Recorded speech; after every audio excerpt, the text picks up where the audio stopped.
তাহলে এই অ্যালোভেরা সম্পর্কে এতক্ষণ কথা বলার পর কোনো বেনিফিট হলো না। ওকে। এই অ্যালোভেরা পৃথিবীর সবচেয়ে টক্সিনযুক্ত এবং সবচেয়ে বেশি জীবাণুযুক্ত যদি কোনো ট্রি থাকে এটা নাম হচ্ছে অ্যালোভেরা। পৃথিবীতে এত জীবাণুযুক্ত, ব্যাকটেরিয়াযুক্ত, জীবাণুযুক্ত, এত মানে মারাত্মক জীবাণুযুক্ত কোনো ট্রি নাই যেটা অ্যালোভেরাতে আছে। আমরা যে অ্যালোভেরা নিয়ে কাজ করি এটাও মারাত্মক টক্সিনযুক্ত। এর মধ্যে প্রচুর পরিমাণ ব্যাকটেরিয়া আছে। আপনারা মনে করেন না যে ফরএভার গাছ থেকে নিয়ে এটাকে বোতলে ভরে ফেলছে, এটাকে প্লাস্টিকের কভারে দিয়ে আপনাদেরকে সেল করতেছে। কি মনে হয় তো আপনাদের? বিষয়টা কি এমন? অ্যালোভেরার উপরে টোটাল যে রিসার্চ, এই রিসার্চে এখন পর্যন্ত 400 প্লাস প্রজাতির অ্যালোভেরা সারা পৃথিবীতে খুঁজে পাওয়া যায়। 400 প্রজাতির অ্যালোভেরা সারা পৃথিবীতে খুঁজে পাওয়া যায়। কত প্রজাতি? এর মধ্যে 385 প্রজাতি হচ্ছে ক্যাকটাস প্রজাতি, যেগুলো কাটা কাটা কাটা দেখতে কাটা কাটা দেখা যায়, এটা এগুলোকে বলা হয় ক্যাকটাস।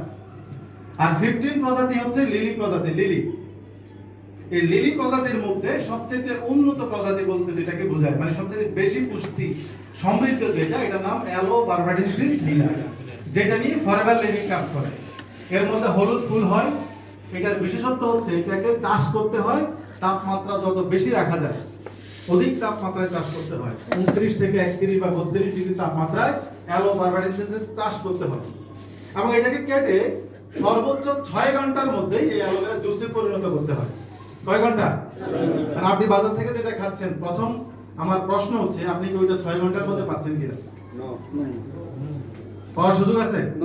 নাই। তার কারণ হচ্ছে এটা আসে সাতক্ষীরা থেকে, উত্তরবঙ্গ থেকে আসে, আসতেই লাগে 2 দিন। এরপরে আসে এটা রিয়াজউদ্দিন বাজার, ভিতরে এখানে একটা তামাককুন্ডি লাইন আছে, ওখানে ভিতরে এগুলোর বিশাল গোডাউন, তা স্টক করে রেখে দেয়। এরপরে এখান থেকে পাইকাররা কিনে কিনে কাঁধে করে সকালবেলা বিক্রি করে। এটার সাথে আরো বিভিন্ন সালটাল মিক্স করে, বিভিন্ন ধরনের রস মিক্স করে তারপর আমাদের কাছে বিক্রি করে। এভাবেই তো আমরা অ্যালোভেরা পাই। এটা হচ্ছে এক। এখন আপনি আমাকে প্রশ্ন করবেন যে ভাই আমি টপ থেকে যেটা সাথে সাথে নিয়ে খাবো, তাহলে ওটার ঘটনা কি? আর আমি যেটা 3 দিন পরে খাচ্ছি ওটার ঘটনাটা কি? এখানে অনেকের প্রশ্ন তৈরি হইতে পারে। সাধারণ কমন সেন্স দিয়ে আমরা যদি বুঝি, আমি বইয়ের ভাষায় কথা বলবো না, একদম রিয়েলি। কেউ কি ঘুমটুম যাচ্ছেন কিনা? কারণ ইনফরমেশন আমি প্রতি সপ্তাহে দেওয়ার সুযোগ হয় না, আমি ব্যস্ত থাকি। আমি চেষ্টা করছি আজকে অনেক লোক দেখার পর এখানে সিসি ক্যামেরা, মনির ভাইকে বলবো ঠিক আছে দেখে আমি একটু কথা বলি। তার মানে যেইটা আমরা 6 ঘন্টার মধ্যে পাই সেটার নাম হচ্ছে অ্যালোভেরা। 6 আওয়ার্স এর মধ্যে, এটার নাম অ্যালোবারবাডেন্সিস মিলা। 6 ঘন্টার মধ্যে এটাকে প্যাক করা লাগে নাকি? আপনি বলবেন 6 ঘন্টার মধ্যে প্যাক করার দরকার নাই, আমি কেটে সাথে সাথেই খাবো। ওকে, তাহলে কি আপনার ওষুধি গুণ নষ্ট হওয়ার কোনো সুযোগ আছে? না। ক্ষতির পরিমাণটা বেশি। আমাদের দেশে যে অ্যালোভেরা আমরা 3 দিন 4 দিন 5 দিন পরে পাই, এর ক্ষতির পরিমাণ তেমন একটা নাই। ওষুধি গুণাগুণই থাকে না, টক্সিন গুলো পর্যন্ত ডিটক্সিফাই হয়ে মরে যায় রোদে টোদে বৃষ্টিতে ভিজে, হ্যাঁ গরমে, মানে ব্যাকটেরিয়া পর্যন্ত মরে, আরেক ব্যাকটেরিয়া জন্ম হয়। যার ফলে আমাদের দেশে রাস্তার মোড়ে মোড়ে খেয়ে উপকারও হয় না, ক্ষতিও হয় না, এটার কোনো গুণাগুণই নাই। কারণ হচ্ছে টোটালি ডিস্ট্রয় হয়ে যায়। আর আমরা যেটা সরাসরি খাচ্ছি এটা মারাত্মক ক্ষতি। আপনি বলবেন 6 ঘন্টার মধ্যে, বলেন আমি তো 1 ঘন্টার মধ্যেই খাচ্ছি, তাহলে ক্ষতি হবে কেন? ক্ষতির পরিমাণটা এই কারণে, অ্যালোভেরার মধ্যে হলুদ যে অংশটা থাকে এটা হচ্ছে অ্যালোইন, এটা পুরোপুরি টক্সিন। এটা হলুদ হলুদ অংশ পুরোপুরি টক্সিন এবং ব্যাকটেরিয়া। তার মানে আপনি যদি সরাসরি ব্যাকটেরিয়া মুক্ত করা ছাড়া যদি এটা ইউজ করেন, সাথে সাথে অ্যাটাক করবে। যেমন গত সপ্তাহের আগের সপ্তাহে আমার একজন হুজুর, উনি টপ থেকে নিয়ে সাথে সাথে ওরা ভাই বোন 3 জনে মিলে খেয়ে 3 জনে হসপিটালে চলে গেছে। 3 জনই হসপিটাল। সাথে সাথে উনি বলল যে বস আপনি তো বলেন 6 ঘন্টা, আমি 1 ঘন্টার মধ্যে খাইছি, সব হসপিটাল। এর কারণ কি? কারণ ওখানে তখন ব্যাকটেরিয়াগুলো তরতাজা। ব্যাকটেরিয়াগুলো কি? তরতাজা। তার মানে উপকারের চাইতে ক্ষতি। এখন আপনি যে এটাকে আলাদা করবেন, আপনার কাছে ওই জাতীয় প্রসেসিং কোন ধরনের মেশিন পত্র আছে? কোন তথ্য আছে কিভাবে এটা আপনি আলাদা করবেন? ফরএভার সেই অ্যালোবারবাডেন্সিস এর মধ্যেও কিন্তু সবচেয়ে বেশি ব্যাকটেরিয়া থাকে। আমরা যেটা নিয়ে কাজ করি এটার মধ্যে ব্যাকটেরিয়ার পরিমাণটা পৃথিবীতে যত অ্যালোভেরা আছে সবচেয়ে বেশি। পৃথিবীতে যত অ্যালোভেরা আছে 400 অ্যালোভেরার মধ্যে 390 অ্যালোভেরাতে 99 অ্যালোভেরাতে যে পরিমাণ ব্যাকটেরিয়া আমরা যেটা নিয়ে কাজ করি এর মধ্যে ডাবল থাকে। এর ফলে এর মধ্যে 200 পুষ্টি থাকে। এর মধ্যে কি থাকে? 265। এবারে যেটা আমাদের গ্লোবাল র্যালিতে আমাদেরকে ধারণা দিল 36 মান্থ অ্যালোবারবাটেন্সিসকে প্ল্যান্টেশনে ফিল্ডে রাখার কারণে ভিটামিন মিনারেলসের পরিমাণ তৈরি হয় 200। এটাকে যদি 40 মাস রাখা যায় তাহলে 300 ভাইটামিনস তৈরি হয়। এবার নতুন তথ্য আসছে, সো তারা আমাদের যে ফিল্ড যেটা ছিল 6500 একর এটাকে 8000 এ নিয়ে যাচ্ছে, যেন 300 নিউট্রিশনে তারা পৌঁছাইতে পারে। এটার উপরে তারা $20 লাখ নিউ ইনভেস্ট করছে ফরএভার লিভি। সো দ্যাট আমরা যেটা পাচ্ছি এটার নাম অ্যালোবারবাটেন্সিস মিলার। তার মানে হচ্ছে এখান থেকে যত ব্যাকটেরিয়া আছে এই ব্যাকটেরিয়াগুলোকে আউট করলেই এই প্রযুক্তির নাম হচ্ছে স্টেবিলাইজড প্রসেস। কি প্রসেস? এখানে আমাদের অ্যালোভেরার গায়ে লেখা দেখবেন, লেখা আছে স্টেবিলাইজড প্রসেস। এখন আপনি এটা কেন ব্যবহার করবেন? এটা আপনি কেন ব্যবহার করবেন? ব্যবহার করবেন এই কারণে আমরা প্রতিদিন বেঁচে থাকার জন্য আমাদের সবচেয়ে ইম্পর্টেন্ট, সবচেয়ে গুরুত্বপূর্ণ, সবচেয়ে দামি জিনিস কোনটি? আমার মোটরসাইকেল না আমার বাড়ি? হ্যাঁ, বলতেই পারতেছেন না। আমি প্রতিদিন চলাফেরা করার জন্য সবচেয়ে গুরুত্বপূর্ণ বিষয় কি? আমার যে প্রতিদিন আমি গাড়ি নিয়ে বের হই, গাড়ি, নাকি আমি প্রতিদিন রাতে গিয়ে ঘুমাই ওই বাড়ি? আমার বডি। কি বডি? এখন গাড়িকে আপনি প্রতি মাসে, প্রতি সপ্তাহে আমরা কি করি? গাড়িকে সার্ভিসিং করি। গাড়িকে সার্ভিসিং করি। একটি সাধারণ গাড়ি যার দাম 20 লাখ আপনি প্রতি মাসে বা প্রতি 6 মাস পর পর এটাকে সার্ভিসিং করে। কেন? যেন এটাতে কালো ধোঁয়া না বাইরে হয়। দেখুন কিছু গাড়ি কালো ধোঁয়া বের হয়, রাস্তায় চলাফেরা করা যায় না, বের হয় না?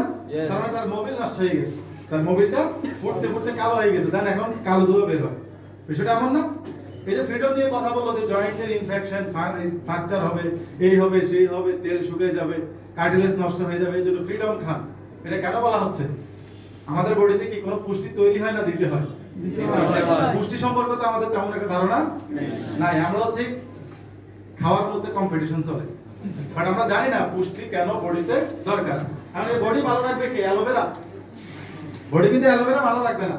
এটা সম্পূর্ণ রং ইনফরমেশন। আমরা অনেক সময় বলি যে ফরএভারের প্রোডাক্ট খেলে আপনি সারা জীবন সুস্থ থাকবেন, এই কথাও রং। ফরএভারের প্রোডাক্ট ছাড়া আমরা বেঁচে আছি না? আমরা অনেকে অ্যালোভেরা জেল খাই নাই বিগত 20 বছরেও, 30 বছরেও। আমরা কি মরে গেছি? কেউ কি অ্যালোভেরা না খেয়ে বেঁচে আছে? মরে গেছে? ফরএভার তো আসছে 10 বছর আগে। কয় বছর আগে? 10 বছর আগে। তাহলে অ্যালোভেরা খেলেই বা ফরএভার খেলেই আপনি সুস্থ থাকবেন, এই কথা কে বলছে? ফরএভারের আমরা যারা কাজ করি আমরা বলে থাকি, তাই না? এই কথাটাও সত্যি না, এই কথাটাও মিথ্যা। আসেন এখন বলবেন ভাই ফরএভারের ইনকাম খেয়ে, ফরএভারের টাকা খেয়ে আপনি ফরএভারের বিরুদ্ধে বলতেছেন, ঘটনা কি? প্রশ্ন না যে আপনি ফরএভার থেকে সবচেয়ে বেশি টাকা ইনকাম করেন, এখন আবার ফরএভারের বিরুদ্ধে কথা বলা শুরু করছেন, ঘটনা কি? আমরা একটা ইনফরমেশন জানার চেষ্টা করব। এখন আমরা একটা ইনফরমেশন জানার চেষ্টা করব। আমরা যারা ফরএভারের সাথে কাজ করতে আগ্রহী, আমরা যারা ফরএভারের সাথে ক্যারিয়ারটা ডেভেলপ করতে আগ্রহী, আমাদেরকে রাইট জিনিসটা জানতে হবে। কারণ কুশিক্ষার চাইতে অশিক্ষিতই ভালো। কি ভালো কিনা? কুশিক্ষার চাইতে অশিক্ষিত মানুষই ভালো। আমি এমন শিক্ষা অর্জন করলাম যেটাতে কুশিক্ষা। আমি এমন শিক্ষা অর্জন করলাম রাস্তার কি সিমেন্ট কমাই দিচ্ছি। এই শিক্ষার চাইতে একজন রিস্কা হলে ভালো কিনা? ফরএভারে কুশিক্ষার চাইতে আপনি ফরএভারে শুধু ইউজার, আপনি কিছুই বুঝেন না, মাঝে মধ্যে আইসা দুই একটা প্রোডাক্ট ইউজ করেন, এই ভালো। বাট আমরা এমন শিক্ষা নেব না যে শিক্ষা আরেকজনকে ধ্বংস করবে, ভুল ইনফরমেশন দেবে। তো আমি চাই আগামী দিনের ফরএভার হবে সমৃদ্ধশীল ফরএভার, যেখানকার এফবিওরা রাইট ইনফরমেশন মানুষকে দেবে। এই জন্যই আপনাদের সাথে এই কথাগুলি শেয়ার করা। আসেন আমরা প্রতিদিন আমাদের বডিকে যে খাবারগুলো দিয়ে থাকি, এটার নাম কি? খাবারই তো, নাকি? একটা জিনিস আমরা একটু বিতরভাবে চিন্তা করি। আমরা যদি 2020 সালের খাবারের একটা তালিকা তৈরি করি, 2020 সালের খাবারের মধ্যে ভাত আছে তো, নাকি? মাছ, মাংস, সবজি, দুধ, ডিম, ছোট মাছ, চা, কফি, পেপসি, ফাস্টফুড, বার্গার আছে তো, নাকি? আচ্ছা এই খাবারগুলি কি 2020 সালে মানে নতুন তৈরি হয়েছে, নাকি 1960 সালেও ছিল, 1970 সালেও ছিল, 1980 সালেও ছিল? ছিল না? একটু আমরা কমন সেন্স দিয়ে যদি চিন্তা করি, 1960, 1970, 1980 এবং 2020 এর মধ্যে যদি আমরা একটা লম্বা কম্পেয়ার করি যে 40 বছর আগে এবং পরের খাবার সেম। 40 বছর আগে ছিল না তেমন কোন ডায়াগনস্টিক সেন্টার ছিল? ডাক্তার এত ডাক্তার ছিল? মোড়ে মোড়ে এত হসপিটাল ছিল? এত মেডিসিন দোকান ছিল? এত কোয়াক ডাক্তার ছিল? ছিল। বাট 2020 সালে এসে আমরা যেটা দেখতে পেলাম সেটা হচ্ছে ডাক্তার বেশি, ডায়াগনস্টিক সেন্টার বেশি, এফআরসিএস বেশি, মেডিসিন কোম্পানি বেশি। তার মানে 2060, 70, 80 সালে মানুষের যে খাবার ছিল 2020 সালের খাবারও তাই। শুধু পরিবর্তন হয়ে গেছে কিসের? বডি। পরিবর্তন হয়ে গেছে কিসের? বডি। আগেকার মানুষ সুস্থ থাকতো খাবার খেয়ে, এখনকার মানুষ খাবার খেয়ে অসুস্থ হয়। ডিফারেন্স হচ্ছে দুইটা। আগেকার মানুষ ডিম, দুধ, মাছ, মাংস, তরি তরকারি সবই খেত। এখনকার মানুষ আমরা ওগুলিই খাই। এখন খেলে আমাদের ডায়াবেটিস হয়, তখন খেলে ডায়াবেটিস হতো না। ডিফারেন্স কয়টা? চিন্তা করছেন কখনো? কখনো চিন্তা করেন নাই। কেন? আমাদের বডির জন্য এসেনশিয়াল কিছু বিষয় দরকার। যেমন ভিটামিন এ সম্পর্কে আমাদের ধারণা আছে খুব ভালো। পৃথিবীতে এখনো খুললে আপনি দেখবেন ছোট বাচ্চাদেরকে ভিটামিন এ সমৃদ্ধ কি খাওয়ান? মাছ খাওয়ান। ভিটামিন এ আছে এমন জাতীয় সবজি খাওয়ান। ভিটামিন এ সমৃদ্ধ মাছের তোল খাওয়ান, বলে কিনা? এবং এই যে আমাদের 11 তারিখ মানে আগামীকালকে ভিটামিন এ ক্যাপসুল খাওয়ানো হবে, জানেন তো? আচ্ছা, ভিটামিন এ ক্যাপসুল কাদেরকে খাওয়ানো হবে? যাদের চোখে কম দেখে তাদেরকে, না যারা ভালো আছে তাদেরকে? ভালো আছে যাদেরকে। চিন্তা করছেন কখনো ভিটামিন এ কি রাত কানা রোগীদেরকে খাওয়ানো হয়? কাদেরকে খাওয়ানো হয়? ছোট বেবি।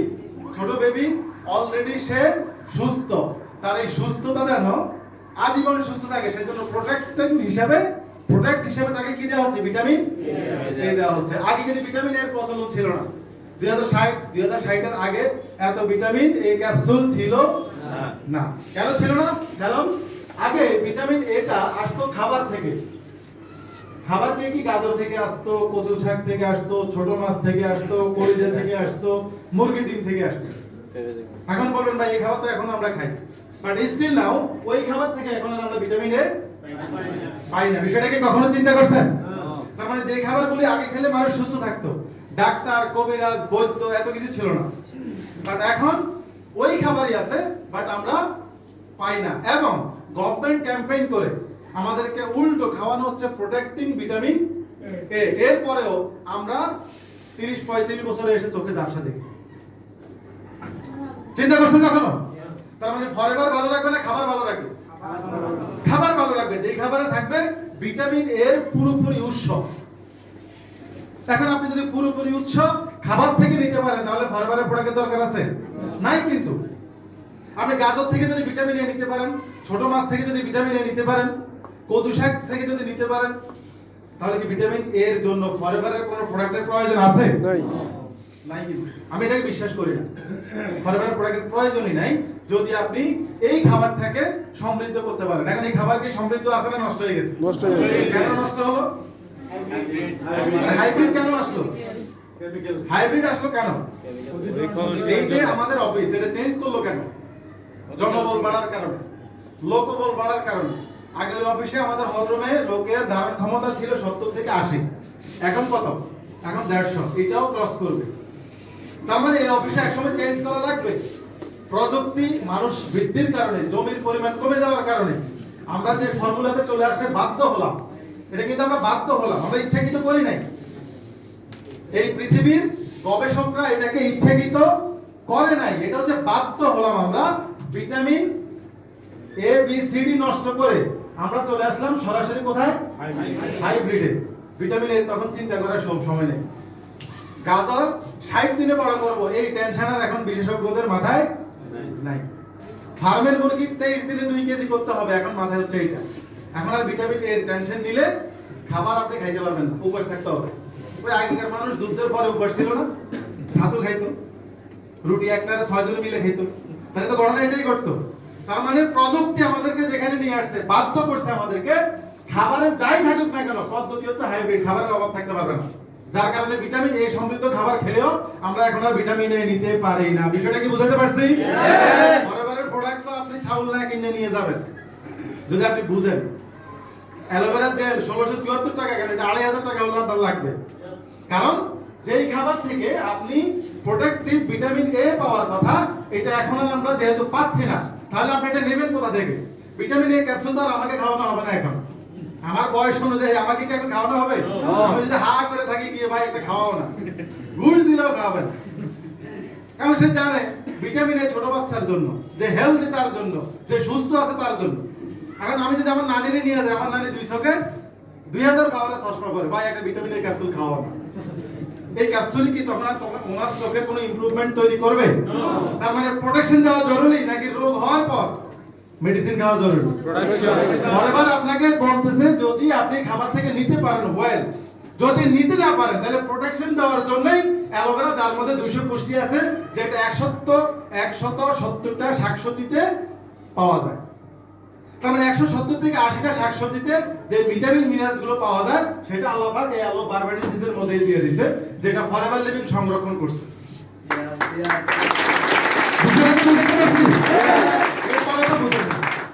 এরপরে তো সমস্যা, যাইয়া তো ধরবেন ডাক্তার যেটাকে ফেল মারছে, বলবেন যে আসেন ফরএভারের প্রোডাক্ট খান। অবশ্যই উনি খেতে পারবে, অবশ্যই উনি খেতে পারবে, অবশ্যই উনি খেতে পারবে, অবশ্যই খেতে পারবে, তবে মেডিসিনের পাশাপাশি। কি হিসাবে? খাবার হিসাবে, খাবার হিসাবে, খাবার হিসাবে। কারণ একজন রোগী হাঁপানির, ফর এক্সাম্পল একজন রোগী হাঁপানির রোগী যারা, তাদেরকে যে মেডিসিনগুলি দেওয়া হয়, এটা মারাত্মক সাইড এফেক্ট। উনি কিন্তু মেডিসিন কোম্পানির একজন আরএসএম, আমাদের সদ্য ম্যানেজার আজম ভাই, উনি একজন মেডিসিন কোম্পানির কি আরএসএম, রিজিওনাল সেলস এর উপরে ছিল। তার মানে উনি অনেক ডাক্তারকে পড়াইছে, ওই ডাক্তাররা ওনার পড়া পড়ে ট্যাবলেট লিখছে। ডাক্তাররা কিন্তু নিজস্ব কোনো জ্ঞান রাখে না। এমআরএসআররা যায় বলে যে কট্রিম আছে, কট্রিম লেখে, যায় বলে যে এটা আছে, এটা লেখেন, এটাই তো নাকি? তার মানে এমআররা যাই বলে ডাক্তাররা তাই লেখে। তার মানে ওনার নলেজ কিন্তু অনেক সমৃদ্ধ মেডিসিন জগতে। হাঁপানির জন্য যারা দীর্ঘদিন মেডিসিন খাচ্ছেন, এদের দুইটা সমস্যা খুব দ্রুত তৈরি হয় হাঁপানির জন্য। প্রথম যেটা, শরীরে অ্যালার্জি চলে আসে খুব দ্রুত, প্রচুর অ্যালার্জি চলে আসে। হাঁপানি বাট চলে আসলে কি সাইড এফেক্ট আছে না নাই? এখন আপনি যদি ফরএভারের প্রোডাক্ট কোন হাঁপানি পেশেন্টকে দিতে চান, দিতে পারবেন কিনা? পারবেন। এটা একদম মাথায় নেওয়ার বিষয়, এটা লেখার বিষয় না। আপনি হাঁপানি পেশেন্টকে অবশ্যই ফরএভারের প্রোডাক্ট দিতে পারবেন, তবে মেডিসিন ঠিক রেখে। মেডিসিন কি করতে হবে? ঠিক রাখতে হবে। এবং মেডিসিন ঠিক রাখবেন এই কারণে, এইটা ওনার হাঁপানিকে দূর করবে।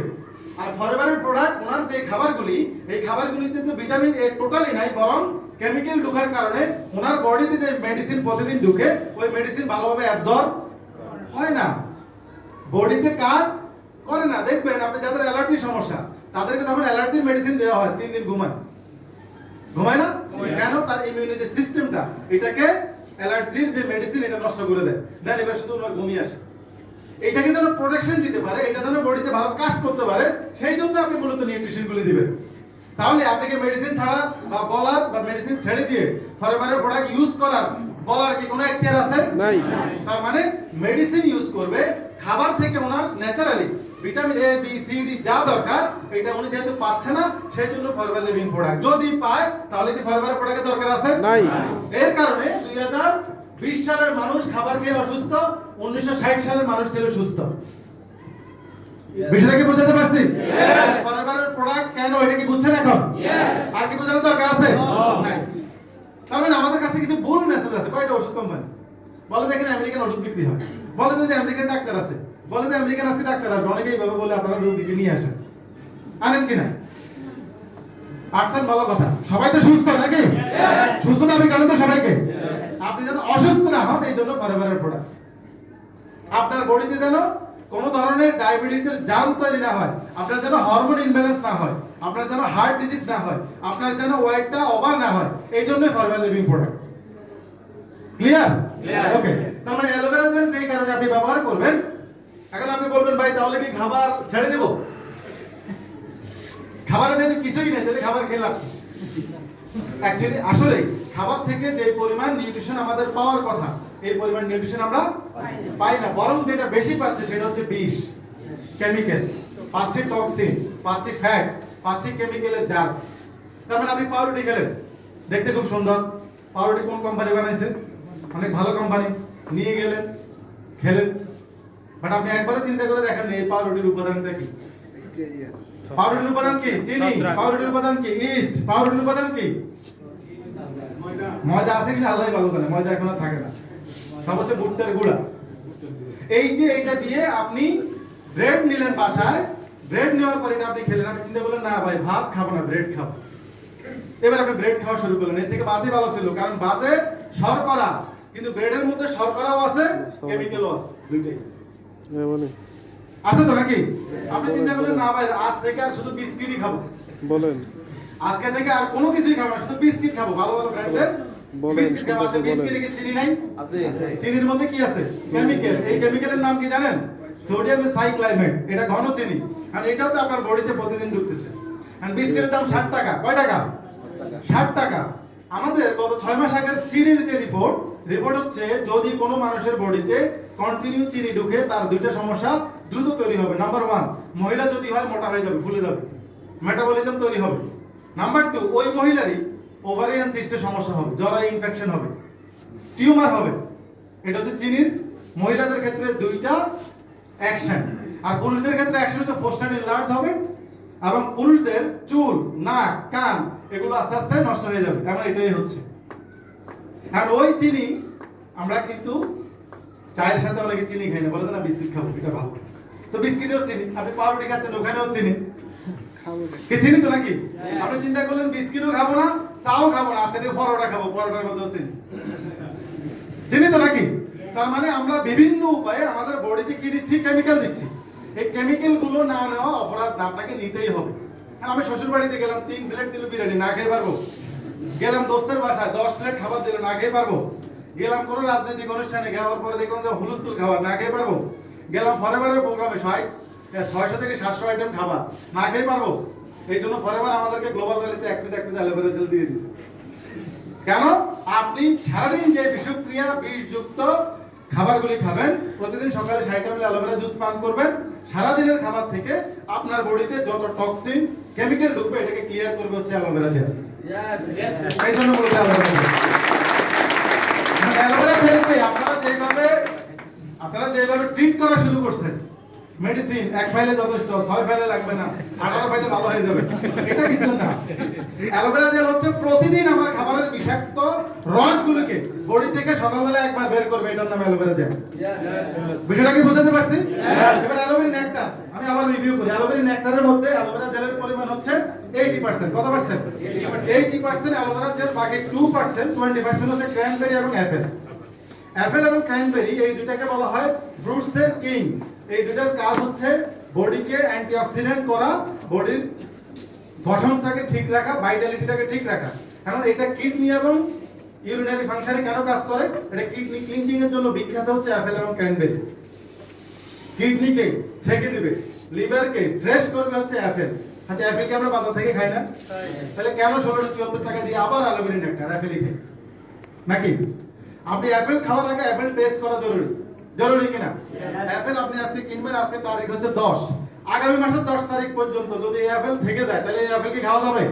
তাহলে 1 কেজি অ্যাপেল কিনে টেস্ট করবেন, আজকে কিনে নিয়ে যাবেন, নিয়ে ফ্রিজে রাখবেন না, এমনি রেখে দিবেন। যদি আগামী মাসের 10 তারিখ পর্যন্ত এগুলো নষ্ট না হয়, তাহলে আজকে থেকে আজীবনের জন্য অ্যাপেল খাওয়া বন্ধ করে দিবেন। আর যদি নষ্ট হয় তাহলে বুঝবেন যে কেমিক্যালের পরিমাণ কম, খাওয়া যাবে। এখন যে অ্যাপেল আমাদের কিডনি ক্লিনজিং করার কথা, ওই অ্যাপেলকে আমাদের এখন কিডনি ক্লিনজিং করে না নষ্ট করে? নষ্ট করে। তাহলে এটা কি খাওয়া যাবে? যাবে না। ফরমাল লিভিং যেটা করলো, অ্যাপেলটাকে ফ্রেশ পিওর যে সময়ের মধ্যে এটাকে অ্যালোভেরা জেলের সাথে মিক্স করতে হবে, এটাকে তারা মিক্স করলো। মিক্স করার পর এর সাথে ক্র্যানবেরি যে ফ্রুটসটা আছে এটাকে অ্যাড করে তৈরি করলো juice, nectar, aloe vera nectar juice. এই জুস ফরম্যাটটা আমরা প্রতিদিন সকালবেলা অথবা রাত্রিবেলা যদি আমরা নিতে পারি, আমাদের কিডনির দাম কম না বেশি? বেশি। আর আপনি যদি চিন্তা করেন না পাকস্থলীর জন্য তো অ্যালোভেরা খেলাম, নেকটারের দরকার নেই, কিডনি লাগে না। কিডনি লাগে না? লাগে তো। শুধু কিডনি যদি না লাগে তাহলে এটা দরকার নেই। আর যাদের কিডনি লাগে তারা অ্যালোভেরা নেকটার খাবে। আমার কিডনি লাগে, সেই জন্য আমি এটা খাই। আপনার কিডনি লাগে? লাগে। প্রয়োজন আছে? কিডনি কত গুরুত্বপূর্ণ। যেই লোকের কিডনিতে প্রবলেম, যে অলরেডি ডায়ালিসিসের সিদ্ধান্ত নিচ্ছে, অথবা যে ডায়ালিসিস অলরেডি 2 বার করছে, তাকে গিয়ে জিজ্ঞেস করবেন মৃত্যুর স্বাদ কেমন, সে আপনাকে বলে দেবে। মৃত্যুর স্বাদটা কেমন এটা বলে দেবে। কিডনি এত গুরুত্বপূর্ণ, এটা আপনি বিক্রি করলেও পাবেন না, আপনি কিনবেন, পাওয়া যায়? পাওয়া যায় না। যদিও পাওয়া যায়, ওই লোকের ডায়াবেটিস, ওই কিডনি আনাও যায় না। তার মানে আমাদের যে কিডনি এটা বিক্রি করাও এখন আর সহজ না। অনেকের সাথে রাগ করে বলে যে কিডনি বিক্রি করে টাকা পরিশোধ করব। বেসমেন্ট কেমনে কিডনি তো ডায়াবেটিস কিভাবে বিক্রি করবে? বলি না আমরা অনেকে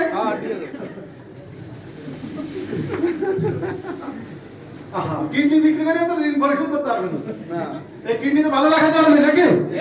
কি আছে অ্যালোভেরা নেকটার, চমৎকার একটা প্রোডাক্ট। এটা আপনার কিডনিকে ভালো রাখবে ইনশাআল্লাহ।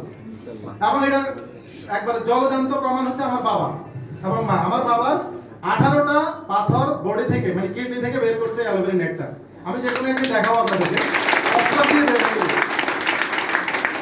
কিছু রেডি অপারেশন করব, পরে চিন্তা করলাম আমি যেহেতু ফরএভারে আছি, যেহেতু নতুন আপনাদের মতো নতুন, বিশ্বাস অবিশ্বাস বেশি নাকি, তখন আমারও তো সেম কন্ডিশন।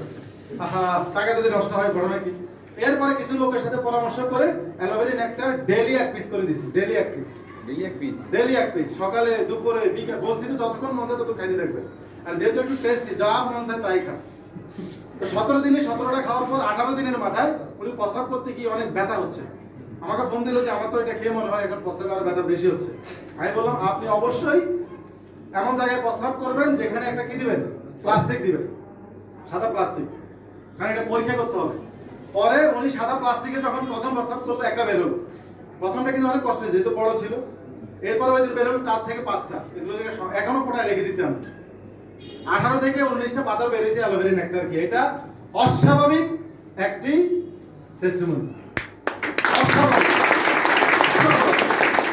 এটা এখন আমাদের জন্য এত জটিল কিছু না। জটিল কিছু, আপনি চিনি খাবেন, কিছুক্ষণ পরে পান খাবেন, পানের সাথে জর্দা খাবেন, জর্দার সাথে চুন খাবেন, হবে তো পাথর নাকি? সো নেকটার কি দরকার নাই? যারা পান খান প্রচুর, চিনি খান প্রচুর, যারা প্রচুর পরিমাণ পেপসি, কোকা মানে 7 আপ যারা বেশি পছন্দ করেন, মাঝে মধ্যে চকলেট আমরা পছন্দ করি, মাঝে মধ্যে আমরা পাস্তা খাই, মাঝে মধ্যে আমরা চিজ খাই, মাঝে মধ্যে আমরা নুডলস খাই, প্রত্যেকের জন্য অ্যালোভেরা নেকটার এসেনশিয়াল, এটা খেতেই হবে। তাহলে কি হবে, কিডনিটা পরিষ্কার থাকবে। কারণ কিডনির উপরে তো আমরা জুলুম করি, সকালে গিয়ে 2 টাকার পরোটা দিই তো, কারণ ওই পরোটায় কি আজকে তেল আছে, 3 মাস আগের তেল আছে, তো ওই পরোটার তেলটা আমার কিডনিতে গিয়ে সরাসরি অ্যাটাক করতেছে। তার মানে 2 টাকার পরোটা লক্ষ টাকার কিডনিকে নষ্ট করে দিচ্ছে। এরপরে দুপুরে তেল ঝাল ভাজা পড়া, রাতে বিরিয়ানি, তার মানে কন্টিনিউ আমি আমার কিডনির উপরে অত্যাচার করি, জুলুম করি। বাট এটাকে ফ্রেশ রাখার জন্য কখনো আয়নার সামনে গিয়ে একটু কিডনি যে সাইডে আছে, আরে কিডনি তুমি কেমন আছো, একটু তোমার একটু আশ্রয়, কিন্তু প্রতিদিন তো চুল আশ্রয় নাকি, প্রতিদিন একবার আমরা কি করি, চুল আশ্রয় না, একবার আয়নার সামনে গিয়ে গো বড় হয়ে গেল কিনা, আজকে তো শুক্রবার ফরএভার অফিসে যাবো, অনেক মেয়ে আসবে দেখবে, তাই তো নাকি? কিডনির ব্যাপারে কোনো খোঁজ খবর আছে? তো কিডনি ভালো থাকলেই তো আপনি ভালো থাকবেন। তো কিডনির খোঁজ খবর তো নেওয়া জরুরি, সো ইম্পর্টেন্ট। অ্যালোভেরা নেকটার প্রত্যেকটা লোক আমাদের customer, yes and no? Yes. তাকে কিডনি সুস্থ রাখবো? ইয়েস। এই সমস্যাটা কি আমার শুধু নাকি আপনাদেরও আছে? সবার। আপনি যে বসে আছেন শুধু আপনার নাকি অন্য কারো আছে? সবার। সবারই হয়, তাহলে কাস্টমারও আছে। আছে তো নাকি? এটা সেল করা কি এত কঠিন কিছু? নো। সেল করার আগে ইউজটা হচ্ছে জরুরি। আমরা এখানে যারা বিজনেস করি, আমরা প্রোডাক্ট কিন্তু টাচ করি না। আমরা যারা বিজনেস করি তারা প্রোডাক্ট ইউজ করি না, কিন্তু বয়ান চলতেছে সারাদিন, অফিসে আয় না, এক্সেল বয়ান 3 ঘন্টা। আর ওই লোক খাওয়ার পর মিষ্টি তিতা আপনি কিছুই বলতে পারেন না। ওই লোক খাওয়ার পরে বলে যে ভাই এটা তো মিষ্টি, বলছেন তো তিতা, আবার বলে দিলেন তিতা, খাইয়ে দেখলাম মিষ্টি। এটা কেন হয়? কারণ আপনি তো এটা খানই নাই। এটা খাওয়ার পর প্রস্রাব বেশি হয়, জানেন? এটা খাওয়ার পর প্রস্রাব বেশি হয়, কারা কারা জানেন? যারা হাত তুলছেন তারা কিন্তু এটা ইউজ করছেন, যারা হাত তোলেন না তারা কিন্তু এটা ইউজ করেন না, এই কারণে আপনি জানেন না। এটা খাওয়ার পর প্রস্রাবের পরিমাণটা বেশি হবে। কিডনি অলরেডি একটু একটু করে ড্যামেজ, বাট আপনি এটা দিতে চাচ্ছেন, পরিমাণটা হবে 60 ml করে 2 বার। প্রথমেই বেশি দেওয়া যাবে না। আর আমরা যারা হেলদি আছি চাইলে ডেইলি 1 বোতল, কোনো সমস্যা নেই, এটা খাওয়া যাবে। সো এটার মার্কেট আছে তো নাকি? यस। অ্যালোভেরা জেল এবং অ্যালোভেরা নেকটার শুধু যদি বাংলাদেশে থাকে, আর সব প্রোডাক্ট ফরওয়ার্ড যদি উঠাই নিয়ে যায়, তাও হাজার হাজার কোটি টাকার কাস্টমার বাংলাদেশে পড়ে আছে। আছে না? আছে। যত লোক পেঁয়াজু খায় সবাই তো আমাদের কাস্টমার। यस। সকালবেলা যারা বাসা বড় টাকা তারাই তো আমাদের কাস্টমার। সিঙ্গারা যারা খায় তারাও আমাদের কাস্টমার। কাস্টমার তো নাকি? यस। ফরওয়ার্ড লিভিং আমাদের বডিকে নিউট্রিশনালি প্রোটেক্ট করবে যেন আমরা হেলদি থাকতে পারি। নট মেডিসিন, আমরা মেডিসিন হিসেবে ট্রিট করব না। এবং যারা মেডিসিনের পাশে খেতে চায় তাকে বলবো এটা আপনার এখতিয়ার, বাট মেডিসিন ছাড়া বলার আমার রাইট নেই। এটা হচ্ছে আজকে থেকে ফরএভারের থিং, মনে থাকবে? তো ফরএভারের প্রোডাক্ট মানুষকে স্বাস্থ্য ভালো রাখে না, মূলত খাবার স্বাস্থ্য ভালো রাখে। কোন খাবার? যে খাবারের পরিপূর্ণ নিউট্রিশন আমরা পাই। যেহেতু আমরা পাচ্ছি না, সো কেন নয় ফরএভার লিভিং প্রোডাক্ট? এটাই তো বক্তব্য নাকি? আপনি তাকে আগে বলেন, এটাই বলেন। এরপর হচ্ছে ফুড হ্যাবিট চেঞ্জ করতে হবে। ফরএভারের প্রোডাক্ট ইউজ করলে কখনো হেলদি থাকার সুযোগ নাই, এরপরেও নাই। আপনি অ্যালোভেরা জেল প্রতিদিন এক বোতল খান, তাও আপনি হেলদি থাকতে পারবেন না। আপনি প্রতিদিন নেকটার খাচ্ছেন, প্রতিদিন ফ্রিডম খাচ্ছেন, তাও আপনি হেলদি থাকতে পারবেন না যদি আমরা ফুড হ্যাবিট চেঞ্জ না করি। ফুড হ্যাবিট মানে হচ্ছে খাবারের অভ্যাস। এই অভ্যাসটা কিভাবে পরিবর্তন করতে হবে? পরিবর্তন করতে পারি আমরা? পারি না। ইয়েস বলতেছে। কিভাবে পরিবর্তন করবে? আমাদের যে সকালের খাবার মেনু, দুপুরের মেনু, রাতের মেনু, এটা হচ্ছে খাবার গ্রহণ করার নিয়ম। সকালের মেনু, দুপুরের মেনু, রাতের মেনু। মানে কথা আমার সাথে মারামারি লাগবে যে ভাই সকালের মেনু এত বড় দিলেন কেন? সকালে তো একটা পরোটা একটা চা খাই, সকালে তো এক পরোটা ডাল ভাজি খাই, সকালে তো এক পরোটা এক ডিম খাই। এটা কি খাবারের মেনু? খাবারের মেনু হচ্ছে সকালে চায়না প্রবাদ দিয়ে যদি বলি, সকালবেলার খাবারে আপনি ডাকাতের ভূমিকা পালন করবেন। মানে আপনি ডাকাত হয়ে যাবেন। ডাকাত মানে বেশি খায়, দুই ভাইটি কিন্তু এক ধরে কি করে, হাইজ্যাক করে। কিন্তু এক দলকে বলা হয় ডাকাত, এক দলকে বলা হয় কি চোর। কেন? চোর কিছু পাইলেই ভালো, ডাকাতের কথা হলো বালিশের কাবার সাথে নিয়ে যাবে, বুঝলে? তার মানে আপনি সকালে ডাকাতের ভূমিকা পালন করবেন, মানে সকালে যত বেশি খেতে চান খেতে পারবেন। এইটা আপনার বডিতে কোনো ক্ষতি করবে না। কেন? কারণ আপনি সকালবেলা খেয়েই ওয়ার্কে যাচ্ছেন, খেয়েই আপনি জবে যাচ্ছেন, খেয়েই আপনি পড়াশোনা শুরু করেন, খেয়েই আমরা কর্ম শুরু করি। দেন এটা আমার পাকস্থলী সুন্দরভাবে অ্যাবজর্ব করে, ডাইজেশন করে, ডাইজেস্টিং পাওয়ারটা তখন ঠিক থাকে, কর্ম উদ্দীপনা থাকে বডিতে, দেন এটা ডাইজেশন হয়। দুপুরের খাবারটা কম খেতে হবে, সকালবেলা চাইতে পরিমাণে কম। তার মানে সকালবেলা ডাকাতের ভূমিকা পালন করলে দুপুর হচ্ছে চোরের ভূমিকা পালন করতে হবে। তার মানে কম খাবেন, 2-1 প্লেট খেয়ে শান্তি। কিন্তু আমরা এখন কি করি? দুপুরেরটা সকালে চলে আসছে, সকালেরটা দুপুরে চলে গেছে। রাতেরটার অবস্থা আর বলে লাভ নাই। এটা আমার এটা নিয়ে হবি কথা বলছিলাম। ওরা আমারে বলে যে ভাই আপনি যা শুরু করছেন, চাউলের দাম তো এমনি কমে যাবে। আমি কমে যাক না, সমস্যা কি? শরীর ভালো থাকে যদি চাউলের দাম কমে যায়, যাক না। এখন দেখেন ওখানে হবিগঞ্জে গেলাম, প্রোগ্রাম করলাম, রাতে থাকলাম। রাতে ভাই 2টা বাজে কোয়েল পাখি, কবুতর, হাঁস। আমি বলছি হাঁস পার্টি করবো আমরা। কোয়েল, কবুতর, হাঁস, গরুর মাংস, সবজি 4-5 আইটেম, ভাত, আবার পোলাও। কয়টা খাইবেন? কয়টায়? রাত 2টা। তাই বললাম ভাই এত রাতে এত খাবার, এটা সকালে খাই আর 3-4 ঘন্টা পরে খাই। বলে দেন বস, তাহলে রাতে কি খাবো? আমাদের রাত তো শেষ। কারণ গেলাম হচ্ছে 7 তারিখ, 7 তারিখের খাবার খাচ্ছি 8 তারিখ, তো হইলো না। 12টার পরে তো 8 তারিখ হয়ে গেছে। এখন আমরা কি 11 তারিখের খাবার 11 তারিখে আসলে খেতে পারি? না। 10 তারিখের খাবার কি 10 তারিখে খেতে পারি? পারি না। আমরা 10 তারিখের খাবার খাই 11 তারিখ, 11 তারিখের খাবার খাই 12 তারিখ। তাহলে আপনার ডায়াবেটিস ভালো হবে কোথা থেকে? আপনার জন্ডিস ভালো হবে কোথা থেকে? আপনার লিভারের ফ্যাট ভালো হবে কোথা থেকে? মূলত বিষয়টা কি দেখেন, সকালে যে খাবারগুলি আমরা খাই